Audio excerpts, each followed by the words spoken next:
Welcome to NACTV Reads the News. My name is Cathy McGrath, and I'm one of many volunteers that help create programming for our station. NACTV can be seen on MTS Channel 30 or 1030, Westman Cable Channel 17, Bell Satellite Channel 592, or online at nactv.tv. These programs are made possible by our volunteers, staff, advertisers, as well as donations made by you, the viewers.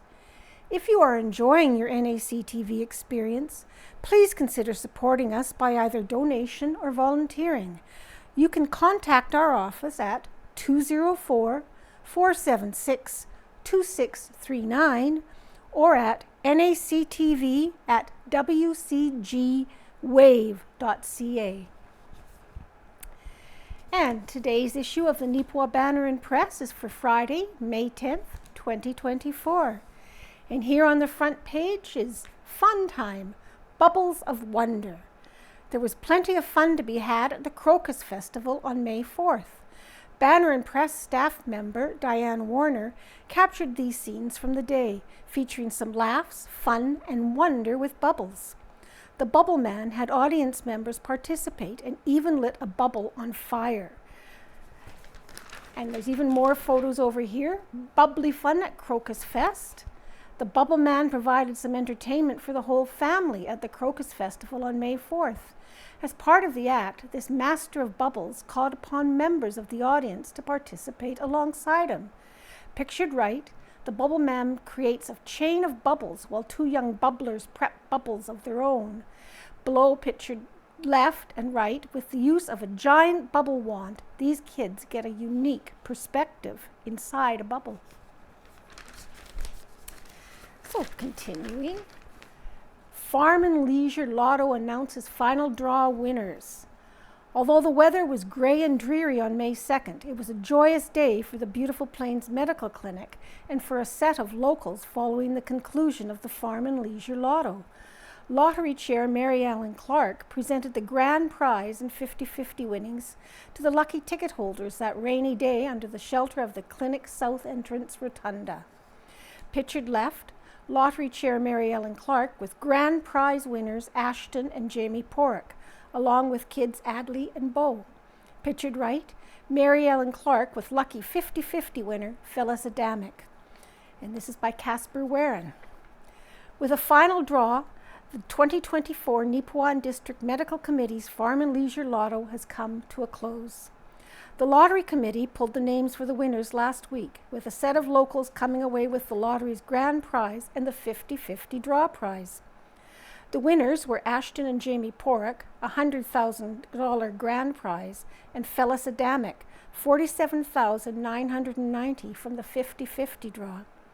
We don't have anything in particular in mind, but it will help with bills and will perhaps take the kids on a family vacation, said Ashton and Jamie.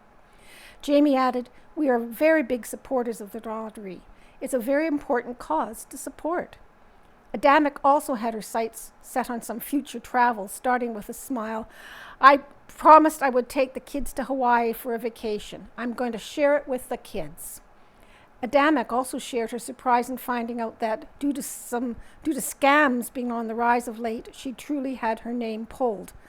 "I thought it was a scam at first when I got the call, since I've had past calls that said I'd won a lottery," said Adamic. "But today it was true."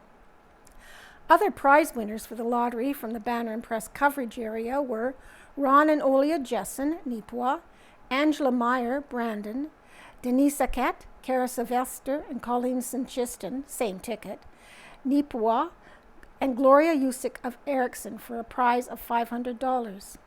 Richard Oliver Erickson, Dennis Teller Erickson, and Stacy Sangbell and Gordon McKay Brandon for a prize of $1,000. Supporting the vision. Although the official tally wasn't quite finalized as of the photo op and interviews with the Banner and Press on May 2nd, Lottery Chair Mary Ellen Clark was hopeful that the committee hit over the $100,000 mark. "It's always nice if you can make it over the $100,000. That's something we always shoot for," said Clark. Clark noted that the current economical climate may have had an impact on ticket sales, a change for this year that didn't go unanticipated. We felt that money was a little tighter out there this year, Clark explained. We were down a little bit in numbers, but with the current economy, we were expecting to have a little fewer. In her final words, Clark extended gratitude to all who were able to support the fundraiser this year. We're so grateful for the larger community that surrounds us, as well as the local community, since they maybe don't have services near them. They are always so thankful that what we do when they call to purchase the ticket. Their enthusiasm helps us, and it helps them, said Clark. Thank you to the community for supporting the committee and the vision we have for healthcare in Neepawa and area. The funds raised from this year's lottery will be put towards the continued renovation of the Beautiful Plains Medical Clinic. And the Yellowhead Centre hires a new general manager by Ken Waddell. Chairman of Neepawa's Yellowhead Centre Board, Wayne Jacobson, announced on May 1st that Crystal Rani will be the new general manager for the facility. Rani has served in several capacities at the YHC, including board member and volunteer with extensive experience in the Red Line Grill, the center's concession stand. Rani started May 1st in her new role. We were glad to have Crystal join the team and are excited for her to implement the ideas that she shared with the board to move the facility forward, said Jacobson. The Yellowhead Centre was opened in 1972 and consists of a large community hall, a full-sized ice arena and lobby, and is well known with the community to be the sporting, cultural, and social hub of the community. YHC is the home to the Neepawa Titans Junior A Hockey Club, the Neepawa Farmers Senior Hockey Team, the NACI Tigers Hockey Team, all male and female Neepawa minor hockey teams, Neepawa Nova's Gymnastics Club, Neepawa Figure Skating Club, Neepawa Lacrosse Club, and some recreational hockey teams. It also proudly hosts a summer camp, NACI graduation ceremonies, the Filipino cultural celebration, many weddings and special events, and offers a warm place to walk in the winter and start baseball practices in cool, wet springs. I am very proud to take on the role of General Manager for the Yellowhead Centre, as it is such an important place for our community. I can't wait to get to work to deliver the services that user groups expect while implementing some new things that make the Yellowhead even better, said Rani. And looking back, 1974, Neepawa's Viscount High School to be phased out. And pictured above is the Viscount High School as it appeared in the May 6, 1974 edition of the Neepawa Press. It would announce that the school was to be phased out and replaced by a new building. And pictured below, another occasion from the same date, but in 2004, was that a group of business students from Glenella taking third in the Grand Challenge of the Youth Business Institute. From left to right are Jared Marone, Chad Malfay, Justin Sawchuk, teacher Paul McDonald, James Protowski, and Tyler Smith with a check for $1,000. So, by Casper Warehan. 125 years ago, May 24, 1899, Constable McLaughlin is the proud possessor of a new uniform which is assertive of his authority and in his appearance. 100 years ago, 1924, the bobbed hair mania is increasing, so Manitoba papers say, and in Winnipeg, the barber shops have as many girl and women customers as they have men. There is a tight style of cut to suit every type of womanhood, and some future boy may arise and say, "All my success I owe to my sainted but bobbed-haired mother." 75 years ago, 1949, the anniversary of Florence Nightingale's birthday, May 12th, will be observed today, Thursday, at Neepawa General Hospital. Open house will be observed at the local institution between the hours of 2 to 4 p.m. 50 years ago, 1974, the Viscount Junior High School will be phased out as the result of a decision made by the Board of Trustees of Beautiful Plains School Division Tuesday night. It will be replaced by a new building adjacent to the Neepawa Area Collegiate Institute and will provide classrooms for pupils in grades 7 to 9. A proposal to renovate the outdated Viscount School was turned down when it was found that the costs would be excessive when compared to new construction. 20 years ago, 2004, the long-awaited cleanup of the former Hamilton Hotel started last week. By Friday, much of the work had been completed. The hotel was destroyed by fire in February. If Glenn Cummings's political instincts mean anything, the New Democrats may be trying to eliminate a civil service job in Neepawa. Cummings said he's afraid the job of ag rep in Neepawa, vacant since Bob Durston retired 3 months ago, will be one of those left unfilled. Business students at Glenetta School scored in new heights, placing in the top 3 of the Grand Challenge of the Youth Business Institute. The Eagles, Chad Melfay, Jared Marone, James Petrowski, Justin Sawchuk, and Tyler Smith took 3rd place in the competition, acing bigger schools in Winnipeg and Brandon. The team received $1,000 for their efforts. And Rob Roy was featured at the Neepawa Opera House in May of 1924. Rob Roy, based on Sir Walter Scott's famous novel. And the Opera House became the Roxy, and at the Roxy this week, May 10th and 11th, Unsung Hero, starting at 7:30. And Let's Aim Some Lives, right in the center, the editorial by Ken Waddell. And the views expressed in this column are the writer's personal views and are not to be taken as being the views of the Banner and press staff. Let's save some lives. I was talking to a couple of business people, and we were chatting about ways we could save money, time, and effort, especially in terms of policing and bureaucracy costs. The topic of the day was gun ownership. The federal government has been throwing money down the sewer pipe for decades now, pretending that Canada needs gun control. We don't need gun control, we need criminal control. Our discussion concluded there should be no law against gun ownership. If somebody wants to own 100 guns, it's nobody's business. It should not be illegal. Nor should possession of any kind of gun be illegal. What needs to be illegal and is illegal is using guns or anything else to cause harm to people. It is argued by some folks that if we limit the ownership of guns, we will keep guns out of the hands of criminals. Gun control has been an issue with various levels of stupid regulations for decades. Trouble is, it hasn't worked. Another area where we are wasting a lot of policing and law and order money and efforts is in chasing the sex trade. Make no mistake that I despise the sex trade and all that it stands for.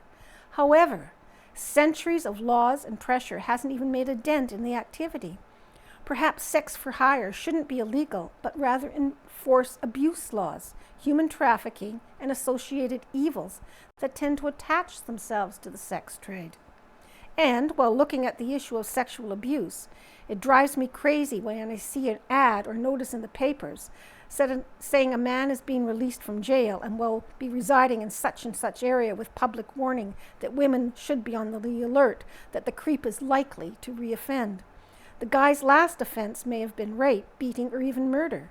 We are absolutely insane to actually put up with this crap. If a person has committed these kinds of offenses and is deemed likely to reoffend, then they should never, ever be let out of jail. The jail doesn't have to be a nasty, dirty place. It can be clean and even bright with decent food and single jail cells for each person. But it should be a jail for these kinds of high-risk offenders. They should not have freedom, ever. We are very dumb if we continue this catch and release process. Then I got to thinking about how much time and trouble our police have to spend chasing down drug dealers. Maybe a wide range of drugs should be legalized and available for sale at licensed drug centers. Maybe it's time for safe injection sites. Keep selling and using drugs off the streets and out of public places. I don't pretend to know the answers on the drug issue, but I knew that what we're doing isn't working that well, and it's costing a lot of money in policing costs. The cost in lives and griefs to individuals, families, and communities is immeasurable. A report that came out May 8th in the Winnipeg Free Press showed the devastation that comes from drug overdoses in Manitoba.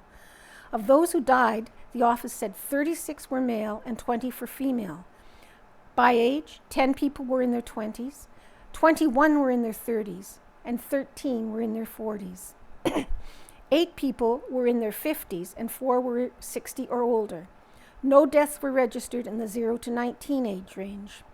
According to preliminary data, there were 445 drug-related deaths in 2023, down from 467 in 2022, but up from 432 in 2021. The drug deaths apparently are not among the young people, which is comforting, I guess. But isn't it sad that people with at least some adult life experience succumb to this plague? It seems so sad. Somewhere, somehow, there has to be an answer that will yield better results for Manitoba. And Home Buddies by Rita Friesen. Trying something different.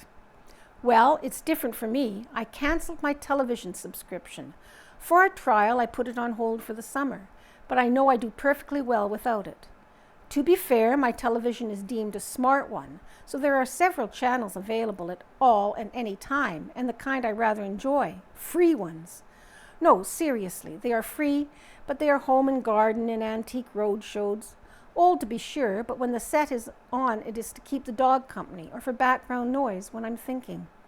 I've re-embraced reading, and to that point, I have an appointment with the optometrist soon. I completed a quilt for a great-grandchild. Well, I pieced the top, had it professionally quilted, and then used the excuse of needing help with the binding to spend time with my younger sister. She's a good sister. She bound it for me. So then, really, I purchased the fabric, cut and sewed the squares, but it's done and it looks darn good. I've spent a good bit of time with the indoor garden. I am enjoying the micro cucumbers. They grow about 4 or 5 inches long and are firm and tasty. I am waiting for the micro tomatoes to ripen. They are a little larger than a cherry and come in a variety of colors.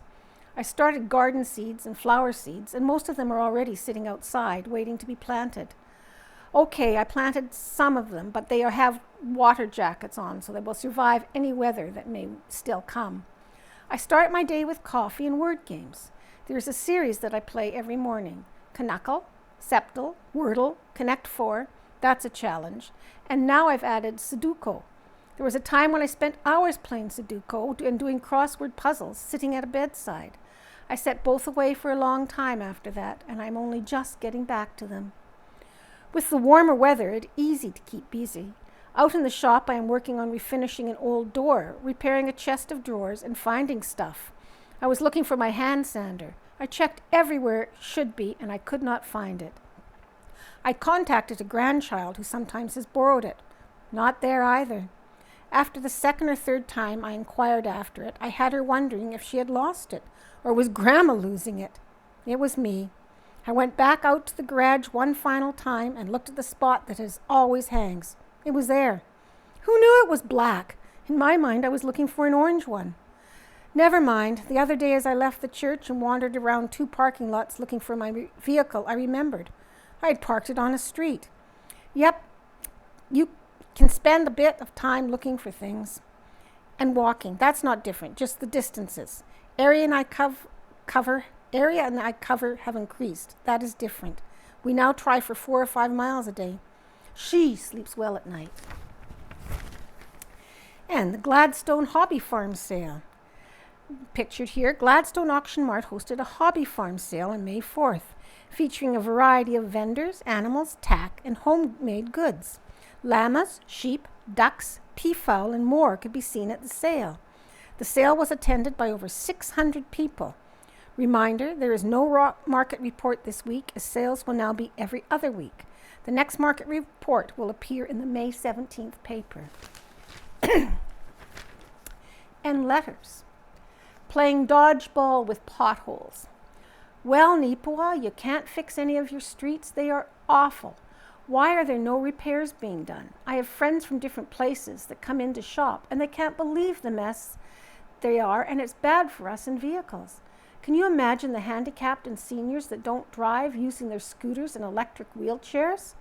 I think the mayor should be ashamed of the shape the streets are in. How would he like trying to get around in a scooter or wheelchair? The snow and ice is gone now for you to fix the streets. I would be ashamed and embarrassed to have my streets like this. It's time to fix them and make Neepawa a safe place to drive and shop instead of playing dodgeball with potholes. Submitted by Terry Bradley of Arden. Defund the CBC.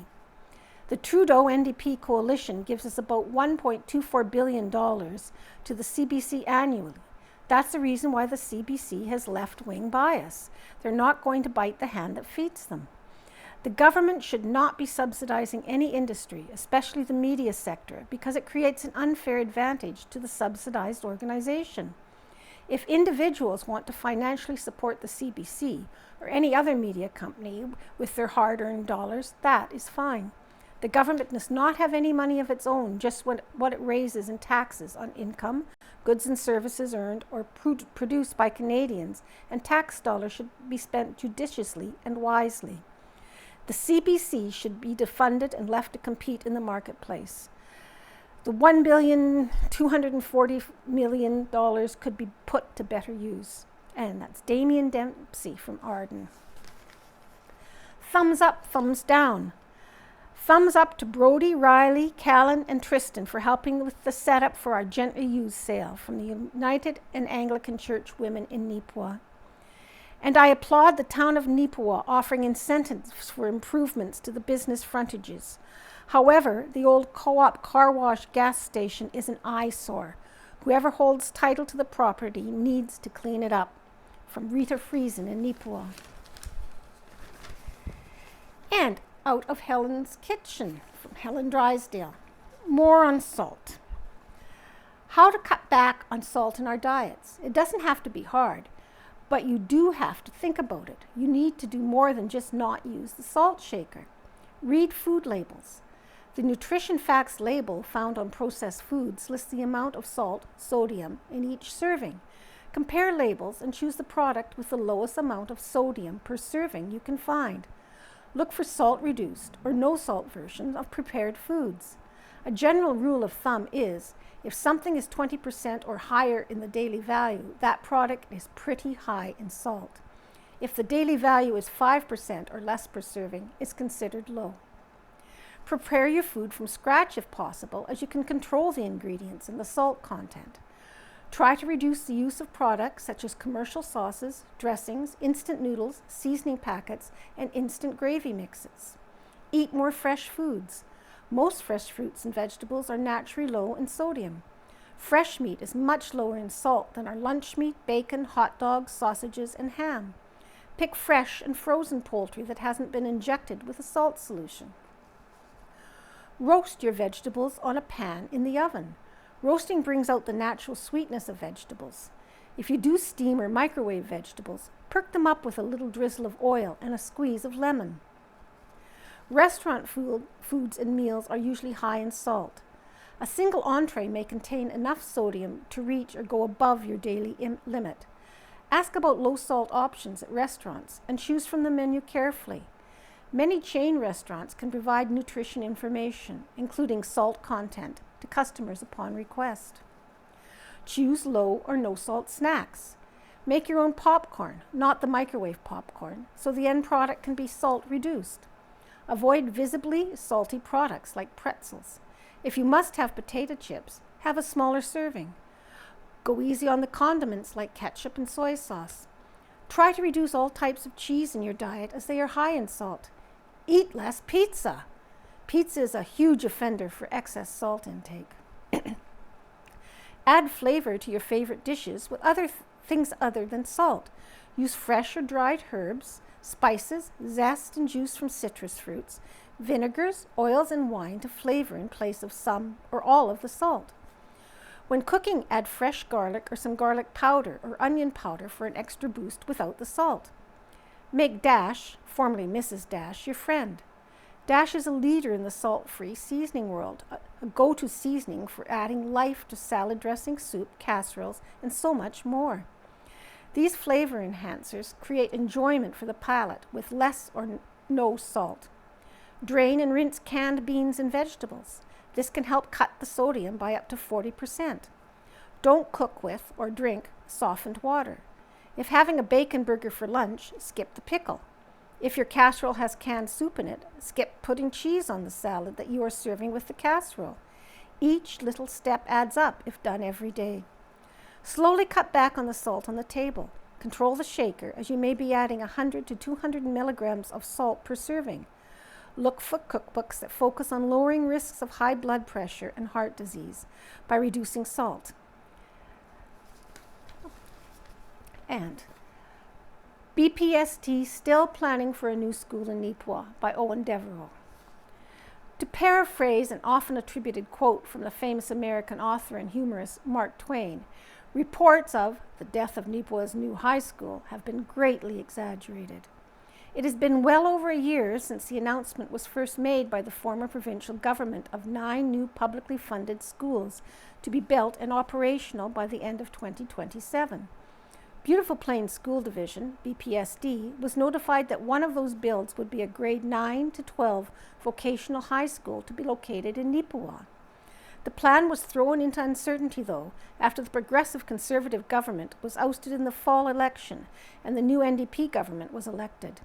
Both prior to and since the election, new Premier Wab Kinew has expressed concern with the former government's plan to build using a private-public funding model, also called a P3 system.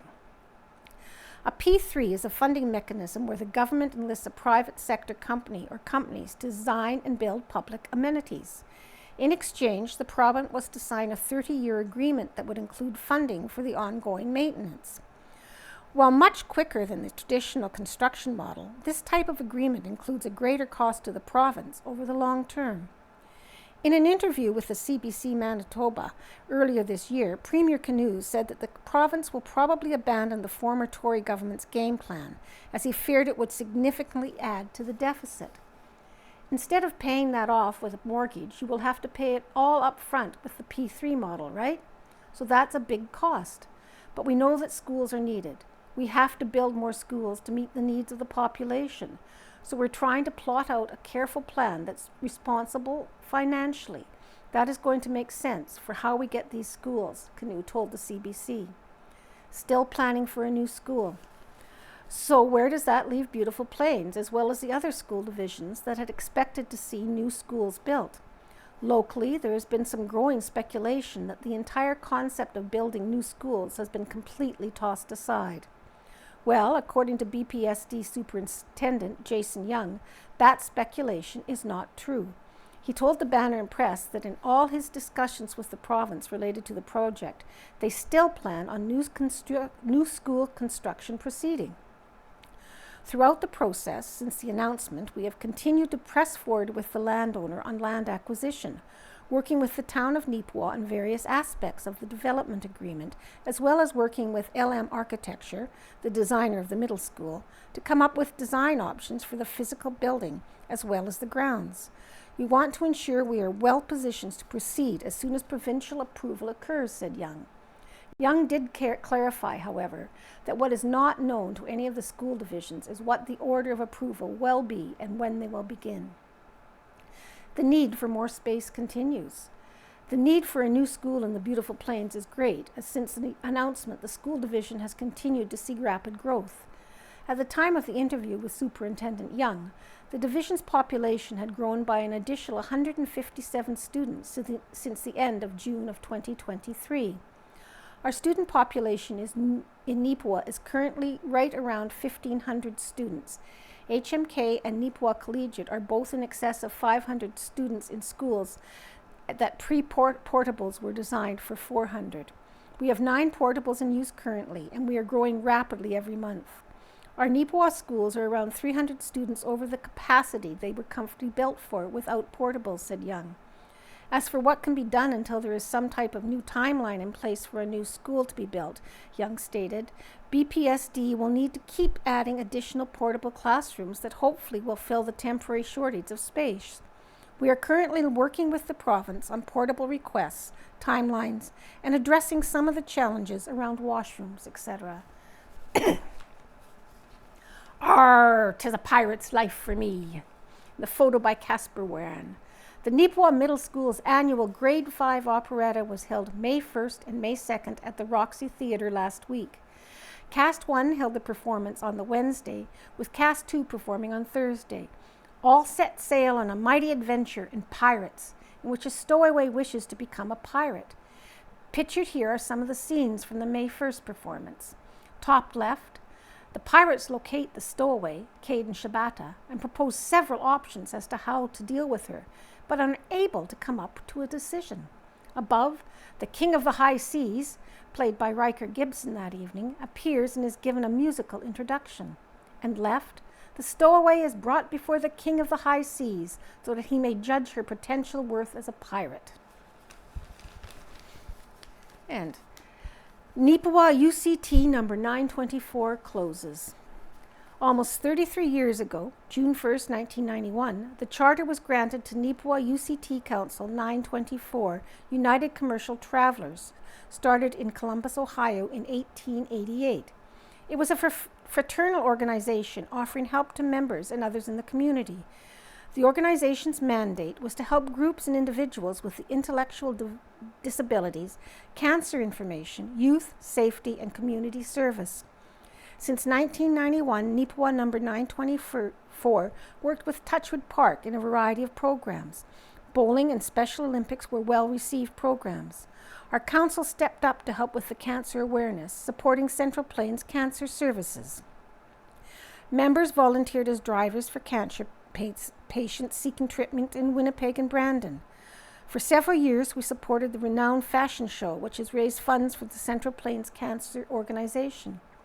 Safety programs have been important to Neepawa 924, and in early 2000s, the organization sponsored the Progressive Farm Safety Day for grade 6 students from Neepawa, Brookdale, Carberry, Eden, Glenella, and Plumas, as well as numerous Hutterite colonies in the area. Each year, 150 and more students had the opportunity to learn about safety at stations, showing what can happen in unsafe conditions. Fundraising was important for the organization.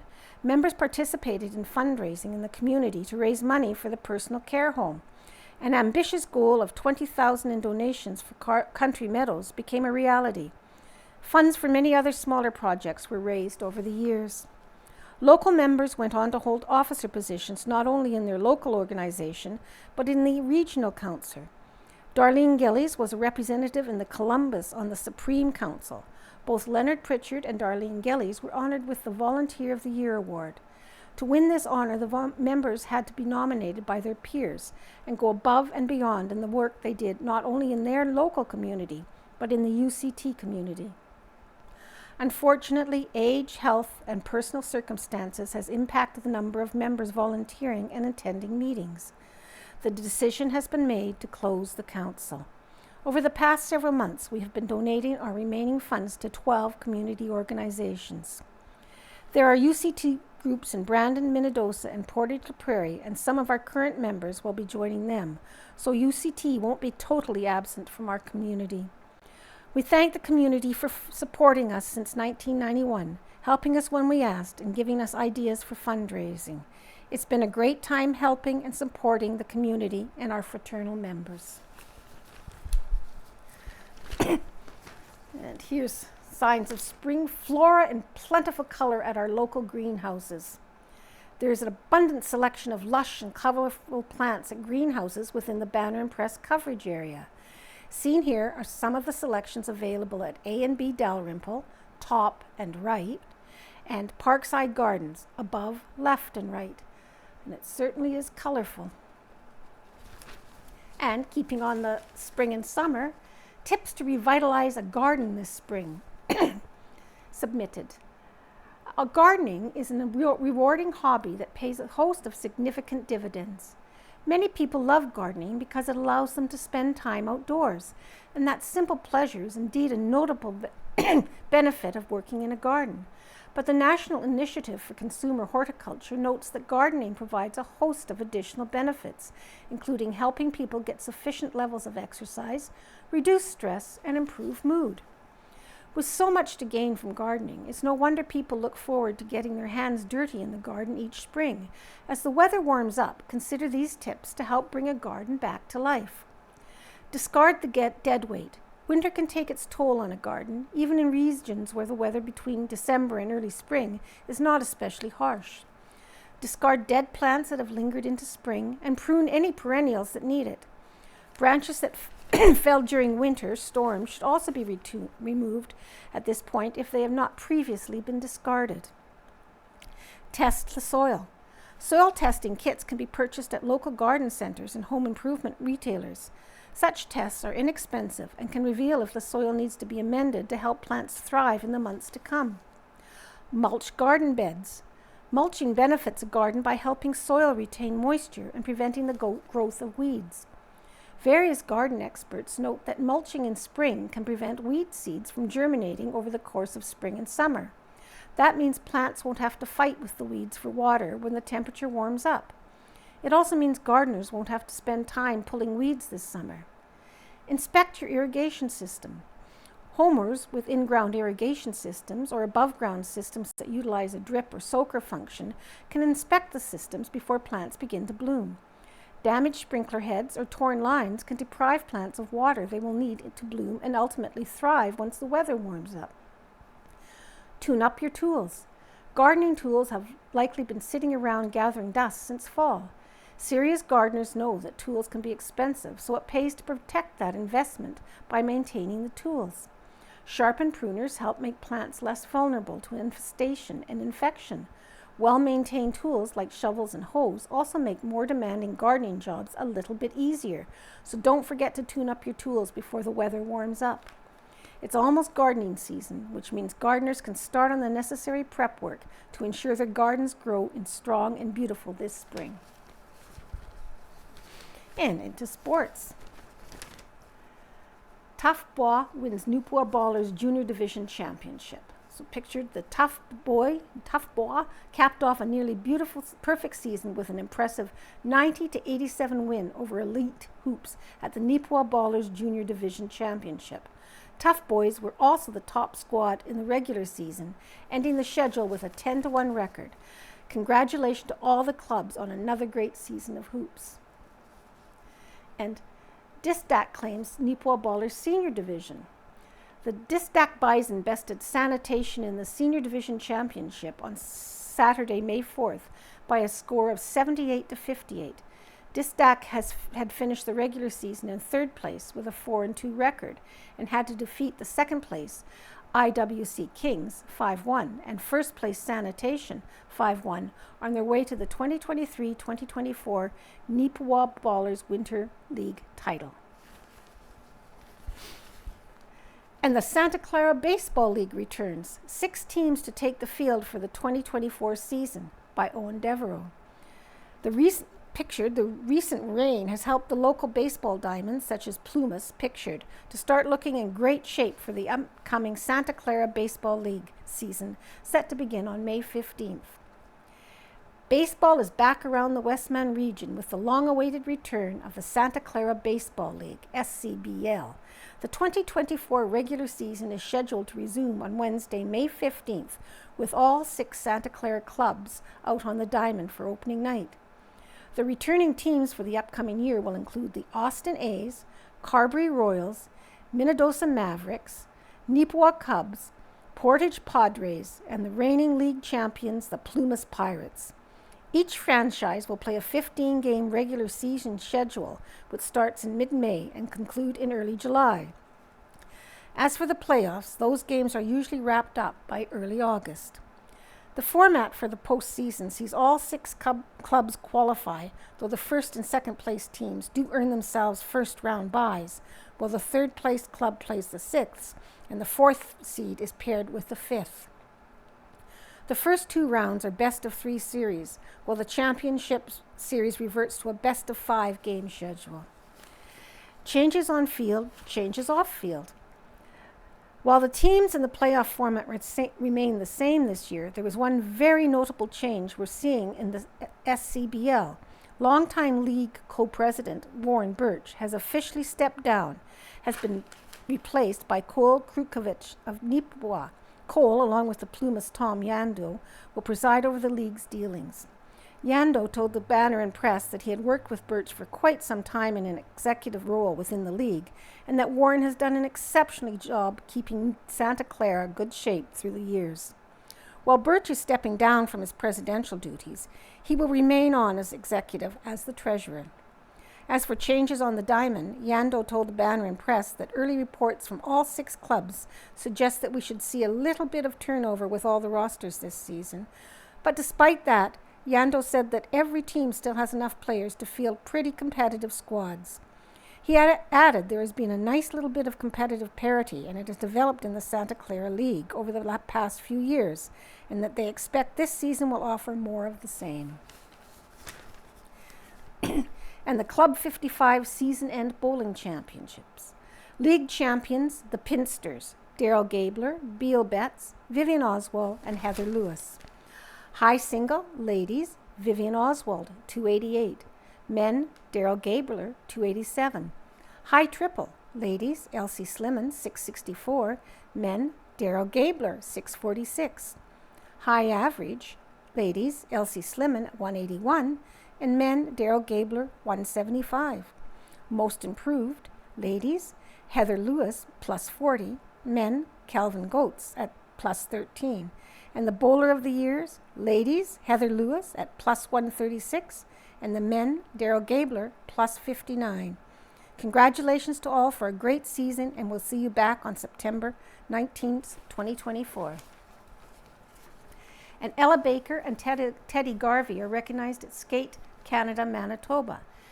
And Ella Baker is pictured at Skate Canada, Manitoba by Jolene Balcunas, Local Journalism Initiative.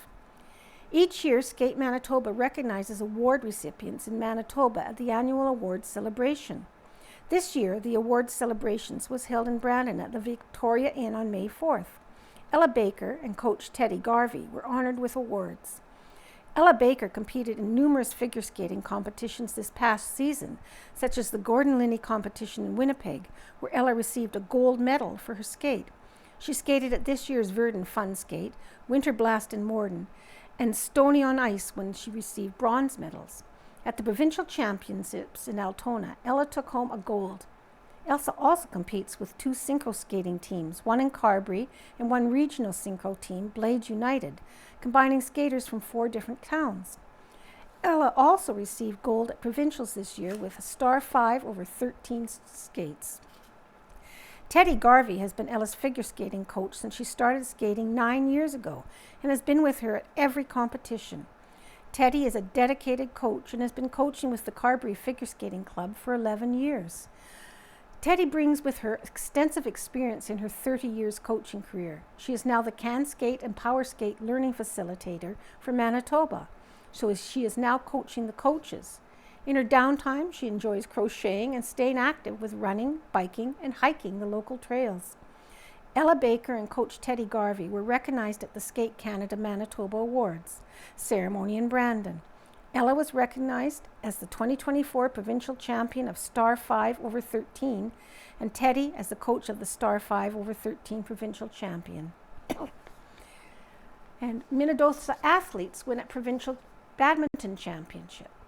And pictured members of the Minnedosa Chancellor's badminton team won the AAA Provincial Varsity Championship last weekend in Winnipeg. The team as a collective finished first in aggregate scoring with 23 combined points, 8 clear of École Régionale Notre Dame. Congratulations to the members of the MCI varsity badminton team on the achievement. And Neepawa approves its 2024 financial plan by Owen Devereaux. Neepawa Town Council has passed its new municipal budget for 2024. The document received second and third reading and unanimous approval on Tuesday, May 7th. It will feature just over $9.4 million set aside for operating expenditures and $6.8 million for all utility capital purchases for the town. But what do all those numbers mean to you? Well, on average, residential property taxes will see an increase by 2.1%. For the average local landowner, you will pay an additional $52.88 in taxes per $300,000 of assessed property value, or around $17.62 for $100,000. The 2.1% increase is still lower than Canada's current rate of inflation, which stood at 2.9% for March. As for where the spending for the year ahead will go, the largest single expenditure appears for water and sewer infrastructure in the planned development close to the new hospital, A little over $3.5 million has been set aside for that work. As for capital purchases for Neepawa in 2024, money has been promised to pave the fire department's parking lot, estimated cost $150,000, increased road construction, $769,562, as well as drainage and road work upgrades, $261,000. And highlights from the Town of Minnedosa meeting minutes, April 2023, by the Banner staff. There were few notable items on the agenda for the Council of the Town of Minnedosa during a meeting on Tuesday, April 23rd. Some of the highlights from that meeting include Twyla Ludwig and Wendy Wolf of the Municipal Mentors, Inc. appeared before the Council to present the 2023 utility rate study. They noted the low funds in the utility reserve, the need for a 1% surcharge, continued but improved unaccounted for water, and provided a recommendation for new rates as per the Public Utility Board's workbook. Council members discussed the aging of the town's water treatment plants and its future need of substantial upgrades to provide clean, safe, potable water for all utility customers. As part of these discussions, Council unanimously approved requesting assistance from the Manitoba Water Services Board to undertake a water treatment system upgrade study to initiate planning to conduct upgrades that will meet future operational capacity. Mr. Steve Langston appeared before Council as a delegation requesting demolition waste tipping fee subsidy for the property located at 149 Main Street South. After hearing Langston's presentation, Council resolved that the request from Mr. Langston to provide demolition waste tipping fee subsidy for 149 Main Street South be approved to a maximum of $1,500. Fees removed off the invoice from the Protective Services budget.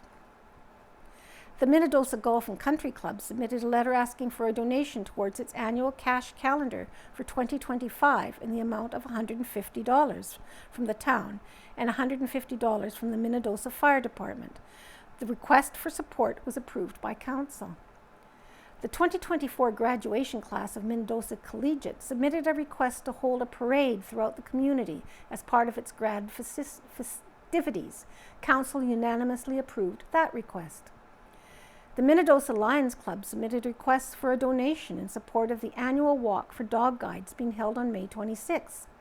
Council approved the donation request as submitted by the Minnedosa Lions in the amount of $100. The Minnedosa Personal Care Home submitted a letter requesting a non-monetary donation to assist in the creation of a basket for raffle that would aid in purchasing a new television and sound system at the facility. Town Council reviewed the request and approved administration to purchase a gift card up to $50 as a donation for the basket. Acting Chief Administrative Officer, CAO, Danielle Carrier had recently successfully completed a probation period as set out in her employment contract. Moving ahead, Council decided to install Carrier as a permanent employee for the town of Minnedosa. A change has been approved for the operational office hours of the Civic Center building. It will change from 8:30 a.m. to 4:30 p.m. to 10 a.m. to 4:30 p.m. The change in hours is being implemented as it is believed it would improve internal office efficiencies and provide uninterrupted scheduled time. Another work-related change was reviewed at the meeting but defeated in a council vote. The clerks at the Civic Administration Building currently work 35 hours a week. An increase in the hours to 40 a week was reviewed but defeated. And Rosedale Eye Solutions to Ongoing Beavers by Rain Pryor, Local Journalism Initiative. At a recent Association of Manitoba Municipalities, AMM, meeting for mayors and reeves, several municipalities in the Midwestern and Parkland regions raised the issues of beavers coming out of Riding Mountain National Park, where they are protected, and causing damage to municipal infrastructure. One of those municipalities is Rosedale, where Reeve Carl Snezik reported at the April meeting of Council that a joint request from those municipalities to the Manitoba Minister of Environment and Climate Change is currently being drafted to see if the RMs can get funding from the federal government to help mitigate the problem. This has been a long-standing issue in the area, but a beaver bounty subsidy program previously run by the province of Manitoba is no longer in effect as of 2023. On the flip side, Councillor Jeff Henderson noted that the beaver dams are part of a necessary watershed where they help manage the outflow of water into Lake Winnipeg. Parks Canada refers to beavers' ability to store water during droughts and slow the flow of water to mitigate flooding and flood peaks. When beavers aren't building their dams, it takes a crew of specialists and costly resources to recreate the effect. We're spending hundreds of millions of dollars because we're not letting beavers build dams, said Henderson. Council agreed that it is only those animals that were causing damage to infrastructure that they needed to address. For those that weren't causing anyone any problems, they said leave them alone. Consequently, the RM has now applied to the province for a wild animal kill permit to deal with the nuisance beavers. If and when it is approved, they will proceed to form their own mitigation plan. And Blue Hills RCMP reports decreased calls for service in Q1 of 2024 by Rain Pryor, Local Journalism Initiative. In a recent meeting with the municipality of North Cyprus Langford, Staff Sergeant Clint Wickender and Corporal Grant Campbell delivered the news that calls for service in the Blue Hills area have decreased in the first quarter of 2024 compared with the fourth quarter of 2023, with no assaults or sex crimes recorded in this quarter. The decrease is largely related to a decrease in traffic offences, but they also seen a slight decrease in theft reports. However, there was also an increase in written warnings, which would account for a portion of the decrease in traffic offences. Corporal Campbell said he would ensure that traffic services patrolling the area regularly. False alarms have increased slightly, but remain fairly low, especially compared to the past years when they have been a problem. Staff Sergeant Wickender mentioned the bylaw that had recently been enacted by another RM in their jurisdiction that made it an offence to have repeated false alarms within a period of 6 months, which has cut down on them tremendously. False alarms, particularly when they are numerous, take law enforcement resources away from situations that may need them more urgently. Council raised concerns about suspicious vehicles in the area from time to time, possibly scoping out farmyards. RCMP advised that they should report them immediately with a description or license plate rather than waiting until long after the vehicle has left the area, or not to confront anyone in what could potentially be a dangerous situation. Similarly, Council raised concerns about drones possibly being used to scope properties. RCMP said they haven't received any reports of drone issues in the area recently, but if anyone sees an unfamiliar vehicle parked near their property with a drone flying around, to take note of the vehicle particulars, just to be cautious. The RCMP representatives also met with Council in camera to discuss other matters. And NACI Hope Group Spring Food Drive returns by Lena Stadnick. It is that time of year again for the Neepawa Area Collegiate Hope Group to take part in their annual spring food drive to support the local Salvation Army Food Bank. To help fill the food bank, on May 8th, the Hope Group will be hanging bags supplied by the Neepawa Rotary Club on all doorknobs in our community. We are asking community members to contribute if they can to fill these bags with donated food items such as canned meat, fruit or vegetable, jam, Nutella, Cheese Whiz, instant coffee, canned stew, chili or chunky soup, spices, pepper, garlic powder, ketchup, cereal, oatmeal, cooking oil, soy sauce, vinegar, sugar sweetener, personal hygiene items, and household cleaners. On May 13th, the Hope Group will be coming around in the evening to collect the donations and take them to the Salvation Army to be given to people in need. The Hope Group asks that you leave your bag in a visible area by 5:30 p.m. on May 13th. Monetary donations are also accepted. If your home is missed on pickup night, please take your bag to the Salvation Army or call them at 476-5869 for it to be picked up the next day. The Hope Group and the Neepawa Salvation Army thank you in advance for all your generous donations. And there's a correction. There was an error in the outline of the page 2 photo for the Westman Cycles for a Cause story on May 3rd, 2024 edition of the Neepawa Banner and Press. The individual cycling alongside Keenan Scrupa, who had been identified in the paper as Casey Coquette, was actually Cooper Kasprick. The Banner and Press apologizes for the error. All 3 Titan players were in attendance at the event, however, showing their support and putting in a good effort. Seen here is the whole trio posing for a photo with Cody Payette, front middle. From left to right are Cooper Kasprick, KC Cowcutt, and Keenan Scrupa. And finally, scenes of spring. A variety of springtime scenes were captured by Blair Ferguson at Riverbend Park and Park Lake in Neepawa over the course of the past weekend. With the lake regaining and retaining water, wildlife such as pelicans, pictured below, can be seen returning to that particular area as well. Among the wildlife Ferguson photographed, there were also geese, above and right, and ducks, top photo, to be seen going about their springtime business as well. Ferguson anticipates that there may be some goslings to be spotted in the coming weeks. And that concludes the reading of the Neepawa Banner and Press for Friday, May 10th, 2024. I hope you enjoyed.